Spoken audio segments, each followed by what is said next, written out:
دوستوں کل میں ہوشیاریاں پروگرام دیکھ رہا تھا ایئر وائی نیوز پہ، اور اس میں ایک جو ان کی آڈینس میں سے ایک شخص تھا، اس نے سوال کیا ہارون رفیق سے، اور وہ پوچھتا ہے اگر آپ کا یہ ہوشیاریاں شو ایک گاڑی تصور کیا جائے تو آپ کے جو کردار ہیں وہ گاڑی کے کون کون سے پارٹس بنیں گے؟ تو عظیم وکی صاحب ہاتھ کھڑا کرتے ہیں اور وہ کہتے ہیں کہ آپ مجھے سلنسر سمجھیں، کیونکہ اس کا کلر ایسا تھا اور اس نے ایسے ہی کہہ دیا کہ مجھے سلنسر سمجھیں۔ یہ بھی ایک عاجزی کی اعلیٰ مثال تھی۔ اس کے بعد جناب آغا ماجد کو دیکھا گیا تو وہ کہتا ہے مجھے آئل ٹینکر سمجھیں، اور اس کے بعد جناب ہارون رفیق صاحب کہتے ہیں کہ گاڑی کی جو اوور لک ہے اس کو اگر ہم بنائیں تو وہ ارزا خان بنتی ہے، کیونکہ وہ بچی خوبصورت ہے، تو اس وجہ سے انہوں نے اس کو بنا دیا۔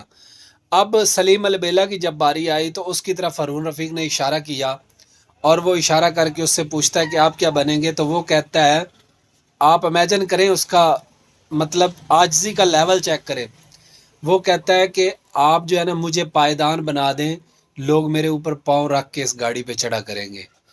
یار اس کلپ کو، سلیم البیلا کے اس سوال کو، اس آنسر کو میں نے کوئی 10 دفعہ ریپیٹ کر کے بار بار سنا، اور مجھے اتنی زیادہ عاجزی اس میں اس کی چھلک رہی تھی کہ مجھے اس کے اوپر بڑا پیار آیا۔ عاجزی بڑی چیز ہے، یقین کریں یہ 90 سے 95% آپ کے ہر مسئلے کا حل ہے عاجزی۔